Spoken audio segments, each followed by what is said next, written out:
کیا آپ نے کبھی سوچا ہے کہ ایک ایسا بچہ جسے اس کی ماں نے اپنے ہاتھوں سے دریا کے حوالے کر دیا ہو، وہی بچہ ایک دن دنیا کے سب سے طاقتور ظالم بادشاہ کے سامنے حق کی آواز بن کر کھڑا ہوگا؟ فرعون کے محل میں پرورش پانے والا وہ لڑکا جو بعد میں فرعون ہی کے خلاف اللہ کا پیغام لے کر اٹھ کھڑا ہوا، یہ صرف ایک کہانی نہیں، یہ ہے حضرت موسیٰ علیہ السلام کا وہ حیرت انگیز سفر۔ مصر کی سرزمین پر ایک ایسا دور تھا جب طاقت سب سے زیادہ بلند سمجھی جاتی تھی۔ فرعون، جو خود کو خدا کہلوانا پسند کرتا تھا، اپنی سلطنت کے ہر کونے میں خوف بٹھا چکا تھا۔ بنی اسرائیل اس کے ظلم کا سب سے آسان نشانہ تھے۔ ان سے مشقت لی جاتی، ذلت دی جاتی اور زندگی ان کے لیے ایک آزمائش بن چکی تھی۔ ایک دن فرعون کے کانوں تک یہ خبر پہنچی کہ بنی اسرائیل میں ایک بچہ پیدا ہوگا جو اس کی سلطنت کے لیے خطرہ بنے گا۔ بس پھر کیا تھا، خوف نے اسے ظالم بنا دیا۔ اس نے حکم دیا کہ ہر نوزائیدہ لڑکا قتل کر دیا جائے۔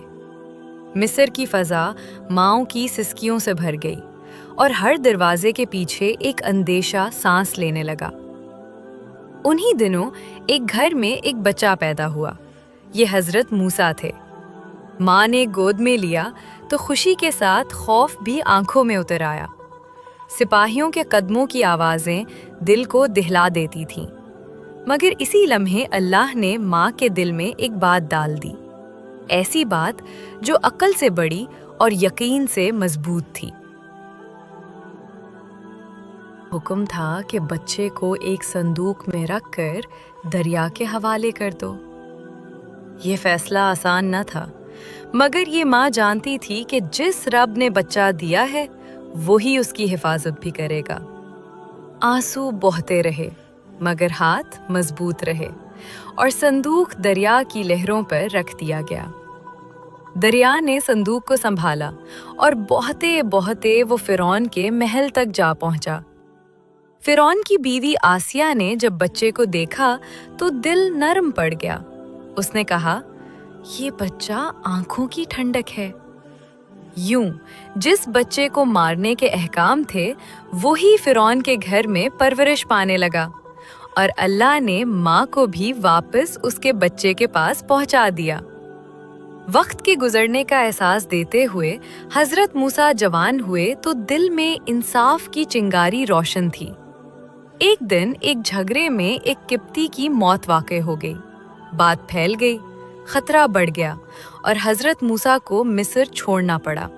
وہ مدین کی طرف روانہ ہوئے، اکیلے مگر اللہ کی حفاظت میں۔ مدین میں حضرت شعیب سے ملاقات ہوئی۔ زندگی نے نیا رخ لیا، نکاح ہوا اور برسوں کی محنت نے حضرت موسیٰ کو مضبوط بنا دیا۔ پھر ایک رات واپسی کے سفر میں کوہ طور پر ایک روشنی دکھائی دی، وہ لمحہ جب اللہ نے کلام فرمایا اور حضرت موسیٰ کو نبوت عطا ہوئی۔